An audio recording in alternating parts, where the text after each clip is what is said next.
এবারে কিন্তু টার্গেট বাংলা, বেঙ্গল কিন্তু টার্গেট বিজেপির। আপনি ভাবুন না ভাবুন কি ভেবে থাকুন, আর যে যাই বলুক না কেন, এবারে কিন্তু কেন্দ্রের টার্গেট হচ্ছে বেঙ্গল, পশ্চিমবঙ্গ। কিভাবে আপনাদেরকে বলবো, যেটা তা কিন্তু অভাবনীয় একটা দৃশ্য, যে বাংলার দিকে নরেন্দ্র মোদী ও অমিত শাহ থেকে সবার কিন্তু টার্গেট রয়েছে বেঙ্গল। কেন বললাম?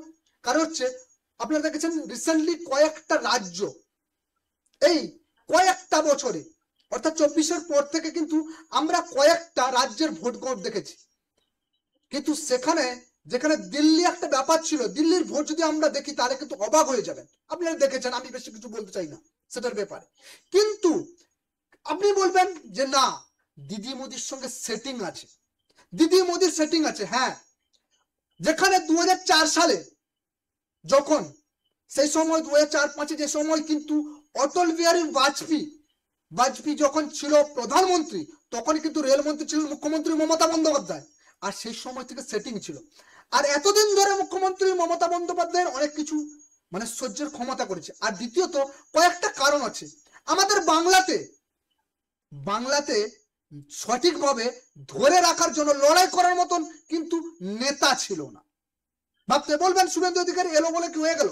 না, এর ভেতর অনেক কিছু কারণ রয়েছে। কারণ কয়েকটা প্রতিফলক আমরা দেখতে পাচ্ছি। রিসেন্ট কিন্তু কয়েকটা মানে যে আপনারা বুঝতে পারে যাবেন, অর্থাৎ এসআইআর যে হচ্ছে, ভাবছেন এসআইআর কথা নিয়ে বলবো না, এসআইআর নয়।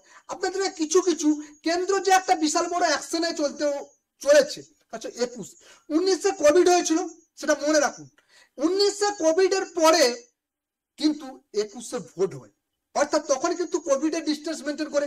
কিন্তু সে সময় কিন্তু জল মাপা হচ্ছিল। আর কয়েক মাস আগে শুভেন্দু অধিকারী ঢুকেছিল, সেই জল মাপা হচ্ছিল যে কি করে বেঙ্গলে বিজেপি ক্ষমতায় আসবে বা দখল করবে। সে সময় আমরা দেখেছি প্রচুর পরিমাণে প্রচুর সিট, যেটা কিন্তু সামান্য ভোটে কিন্তু তৃণমূল কংগ্রেস কিন্তু সরকার গঠন করছে, মুখ্যমন্ত্রী মমতা বন্দ্যোপাধ্যায় সরকার গঠন করেছে। কিন্তু এবারে কিন্তু কার্যত বিজেপি যে মাঠে একেবারে নেমে পড়েছে, সেই আপনাদেরকে কয়েকটা খবর আপনাদের দেবো, যা কিন্তু অবাক করার দৃশ্য। আপনারা বুঝতে পারবেন যে অবশ্যই কিন্তু এবারে অনেক আগে থেকে মাঠে কিন্তু নেমে পড়ছে, আর এমন ভাবে মাঠে নেমে পড়ছে যেটা কিন্তু একেবারে চুলচেরা বিশ্লেষণ নিয়ে বা চুলচেরা ভাবে, যেভাবে মানে পশ্চিমবঙ্গের উপরে যেভাবে পর্যবেক্ষণ হবে তা কল্পনা করা যাবে না। আপনাদেরকে সেরকমই বলবো, অবশ্যই ভিডিওটা শেষ পর্যন্ত দেখবেন। নমস্কার দর্শক বন্ধু, আমি সুশান্ত, বেঙ্গল নিউজ হাবের পক্ষ থেকে সবাইকে ভালোবাসা প্রণাম জানিয়ে আজকে আমার প্রতিবেদন আপনাদেরকে কয়েকটা জিনিস আমি আপনাদেরকে সামনে তুলে ধরবো। কয়েকটা জিনিস, বঙ্গযুদ্ধে এবার বিশাল সেনা বিজেপির। বলবেন হ্যাঁ, বারবার তো আসে, আমরা তো কৈলাস বিজয়বর্গীয়কে দেখেছি, অনেক কিছু দেখেছি। কিন্তু বিজেপির এবারে পুরো টোটালি মাথার উপর ট্রিট করবে কে বলুন তো? পুরো কন্ট্রোলটা থাকছে অমিত শাহজির হাতে। বেঙ্গলে যাই কিছু হোক, যত সেনা আসুক, পুরো একেবারে ডিটেলে, একেবারে ভেতরের খবর ডিটেলে কিন্তু পুরো কন্ট্রোল করবে অমিত শাহজি, পুরো কন্ট্রোল করবে। এবারে কিন্তু ভোট যুদ্ধের হল্লা কিন্তু মানে শুরু হয়ে গেছে। উৎসবের মৌসুম, অর্থাৎ এই পুজো শেষ হলেই এবারে ঢুকে পড়বে পশ্চিমবঙ্গে নির্বাচনী লড়াই। আর তার মাঝখানে এবারে কমিটির শীতলতার সঙ্গ নিয়ে ভোট যুদ্ধে ইতিমধ্যে কদম এগিয়েছে রাজ্যের প্রধান বিরোধী দল বিজেপি। সূত্র মারফত যেটা আমি পেয়েছি আপনাদের কাছে সেটা তুলে ধরছি।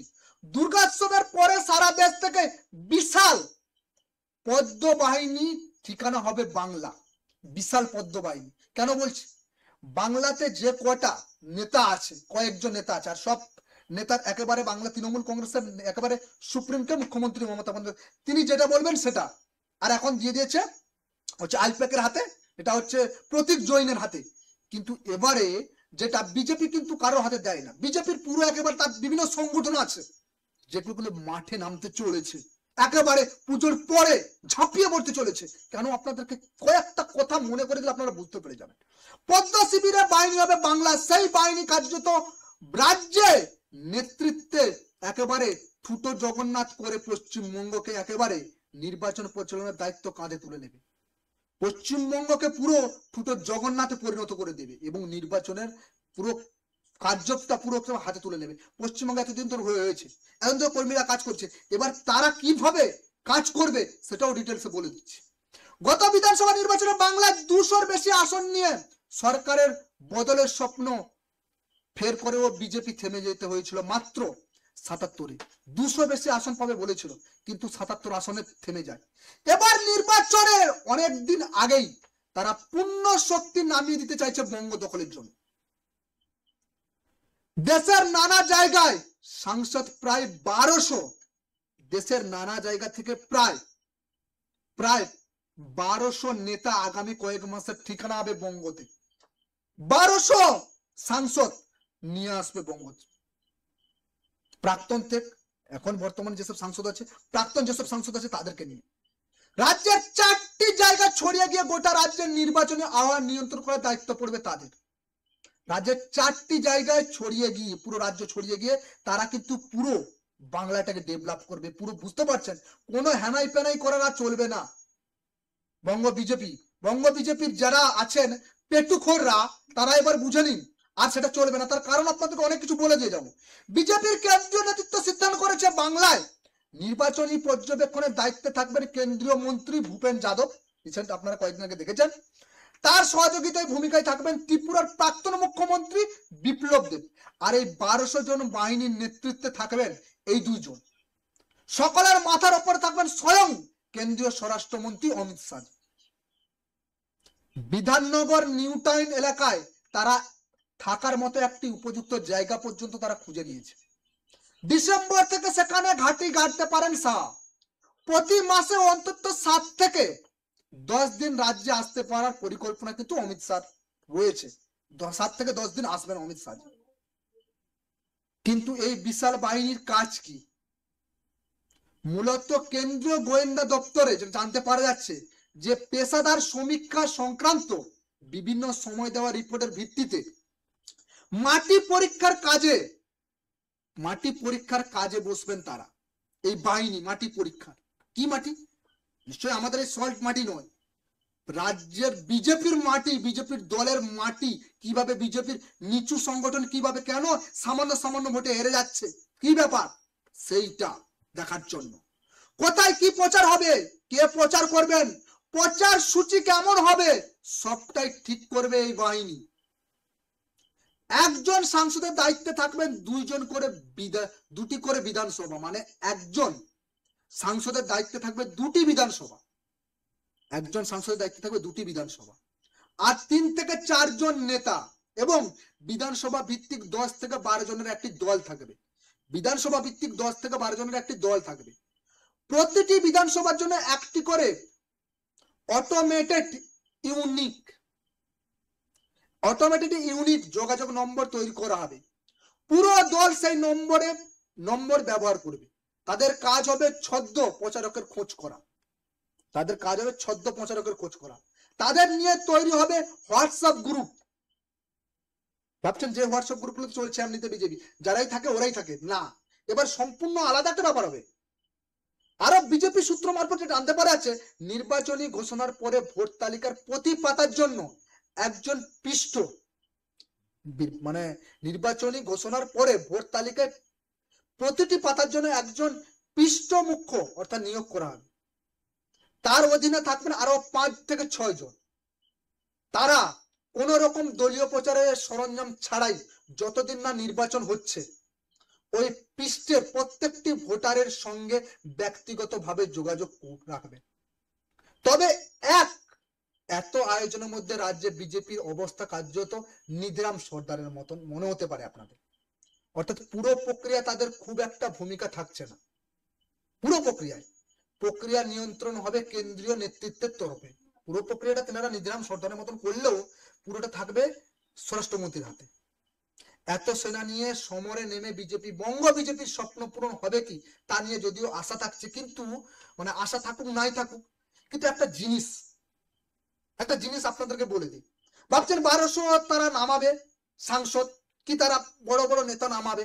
আসছে তো এর আগে মুখ্যমন্ত্রী মমতা বন্দ্যোপাধ্যায় বলেছেন তো যে অমিত শাহ যে আসে চাড্ডা মাড্ডা গাড্ডা, ঠিক আছে, সবাই তো আসে, কিছুই করতে পারে না। এটা আমরা বারবার দেখতে পাই তো। কিন্তু এটা বলে মুখ্যমন্ত্রী মমতা বন্দ্যোপাধ্যায়, তারপরে ওই নন্দীগ্রামে গিয়ে পা ভেঙে গেল, তারপরে একটা নাটক করে গিয়ে ওই নাটক থেকে কত কি হয়ে গেল, ভোট জিতে গেল। না, সম্পূর্ণ আলাদা। কারণ হচ্ছে সবার উপর অমিত শাহজিকে রিপোর্ট পাঠাতে হবে, ভূপেন্দ্র যাদব, বিপ্লব দেব, এদেরকে রাখা হয়েছে নিচু লেভেলে পুরো ডিটেলসটা। নেটওয়ার্ক সিস্টেম দেখেছেন? নেটওয়ার্ক সিস্টেমের মতন কিন্তু পুরো বিজেপির কাজটা চলবে। ভাবছেন এতে কি হচ্ছে? আপনাদেরকে বলে দিলাম যে রিসেন্ট অনেক কিছু ঘটনা ঘটতে চলেছে, আর যেগুলো কিন্তু ঘটবে অভাবনীয়। আর এটা করার কারণ কি বলুন তো? এগুলো কারণ হচ্ছে বেঙ্গলে, পশ্চিমবঙ্গে পেটুখোর বিজেপি নেতা হয়ে গেছে। পেটুখোর যারা বিজেপির অনেক নেতা হয়ে গেছে, একটু ওপর লেভেলে চলে যান, নিচ লেভেলের কথা আমি বলছি না, পেটুখোর হয়ে গেছে। তারা এখানেও খাচ্ছে, ওখানেও খাচ্ছে। আর সেই পেটুখোর নেতাদেরকে উপরে ভরসা করছে না বিজেপি কেন্দ্র। এই পেটুখোর নেতাদের জন্য আজকে 21-এ এই অবস্থা আছে। আর কোন রকম করে ভরসা করছে না তারা বেঙ্গলের এই যে নেতাগুলোর উপরে, কিন্তু তারা কিন্তু ভরসাটা একেবারে কমিয়ে দিয়েছে। তারা বুঝে নিয়েছে যে আমাদের যদি বেঙ্গল দখল করতে হয়, বেঙ্গলে যদি আমাদের পদ্মফুল ফোটাতে হয়, তাহলে একটা অন্যরকম পন্থা, অন্যরকম ব্যবস্থা আমাদের নিতে হবে। আর সেটা অমিত শাহজি আবার কিন্তু টোটালটাই ট্রিট করবেন। আর বেঙ্গলে এমন কিছু খবর আছে, হতে চলেছে বা হবে, যেরকম কল্পনা করতে পারবেন না। বেঙ্গলকে পুরো ট্রিট হবে, মানে কি করে বাচ্চাদের মতো ট্রিট করা হবে পুরো। আর প্রত্যেকটা, এবারে বুঝতে পারছেন কেন বলছি? এই যে এতগুলো কমিটি করছে, 1200 সাংসদ আসছে, এতগুলো কমিটি, তারা এইভাবে পর্যবেক্ষণ করে। যদি কোন রকম করে একটা বুথে, সাধারণ আপনাদের আইডিয়া দিচ্ছে, একটা বুথে আপনি খবর দিলেন না, কোনো কিছু হয়েছে, আপনাদের বুথ সভাপতি কার্যকর নেই, কিছু নেই, এলেন সেদিন আপনি খবর দিলেন না, বুথের পরিস্থিতি খবর দিলেন না, ওরা কোথা থেকে একটা নিয়ে নেবে? ওরা কোথা থেকে ভেতর থেকে খবর বার করে নেবে যে আপনার বুথ সশক্ত, মানে বুথ শক্ত নেই, বুথের গাড়ি ভালো নেই। এই জিনিসগুলো তারা পুরো পর্যবেক্ষণ করে গ্রাউন্ড লেভেল ঘুরে দেবে। তারপরে তো ভাই নির্বাচন অনেক দেরি আছে। মানে যদি মাঝখানে আপনি বসে যান, জনগণ আপনাকে সাপোর্ট করছে, জনগণ আপনাদের বুথকে সাপোর্ট করছে, বিজেপি কর্মীকে সাপোর্ট করছে, কিন্তু বিজেপির নেতারা, নিচু লেভেলে বিজেপি নেতারা কোন রকম নেতার সাথে অসন্তুষ্ট ব্যাপার আছে, যার জন্য বসে গেছে। এই জিনিসগুলো পুরো একেবারে নিখুঁত ভাবে দেখবে। আরো অনেক কিছু হতে চলেছে, অর্থাৎ আরো কিছু হতে চলেছে, পুরো খবর কিন্তু পরপর আসবে, বুঝতে পারবেন যে অনেক কিছু হতে চলেছে। আপনাদেরকে ইঙ্গিত দিলাম। কাছে রিসেন্ট উত্তরপ্রদেশে আপনারা দেখেছেন, নবরাত্রিতে উত্তরপ্রদেশে, আপনারা রিসেন্ট, আপনাদেরকে এর আগে খবর দিয়েছি, রিসেন্ট কিন্তু চলছে আই লাভ মোহাম্মদ জানিয়ে কিন্তু অলরেডি মাজা ভেঙে দিয়েছে উত্তরপ্রদেশে, যোগী মাজা ভেঙে দিয়েছে। কার্যত মহারাষ্ট্রে শুরু হয়েছে, আসামে শুরু হয়েছে, আর বেঙ্গল, মানে ভাবুন, বেঙ্গলে যদি আই লাভ মোহাম্মদ জিনিসটা চলে যায় পুজোর ভেতরে অনেক কিছু হতে পারে। আমি বলবো না, কারণ হচ্ছে কোনো কিছু বলার উচিতও না। ধর্ম নিরপেক্ষ জিনিস, ধর্মের দিক থেকে তারা ধর্মকে নিয়ে একটা জায়গায় কিন্তু স্থান দিচ্ছে। আর এই জায়গাটা নিয়ে কিন্তু বিশাল বড় দেশে চলছে, এটা আমরা পশ্চিমবঙ্গের মানুষ, পশ্চিমবঙ্গের মিডিয়াটা ঠিকঠাক করে যাচ্ছে না, আর পশ্চিমবঙ্গের প্রভাব কিন্তু পড়তে চলেছে। আপনাদেরকে ইঙ্গিত দিলাম ভয়ঙ্কর কিছু হতে চলেছে পশ্চিমবঙ্গে। আর বিজেপি কিন্তু সেটা নিয়ে, বিজেপির যে ভয়ঙ্কর কিছু হতে চলেছে, যা নিয়ে কিন্তু সেন্ট্রাল বাহিনী পশ্চিমবঙ্গে আসতে বেশি সময় নেই, বেশি সময় লাগবে না সেন্ট্রাল বাহিনী পশ্চিমবঙ্গে আসতে, আপনাদেরকে এটাই বলে দিলাম। অর্থাৎ সেন্ট্রাল ফোর্স কিন্তু আসতে ভোট পর্যন্ত সময় লাগবে না, তার আগে ঢুকে যাবে, এটাও আপনাদেরকে বলে দিলাম। অবশ্যই ভিডিওটা আপনাদের কাছ পর্যন্ত নিয়ে এলাম, যে ভেতরের খবর যতটা পাই আপনাদের কাছ পর্যন্ত পৌঁছে দেই। ভালো থাকুন, সুস্থ থাকুন, নমস্কার, জয় হিন্দ।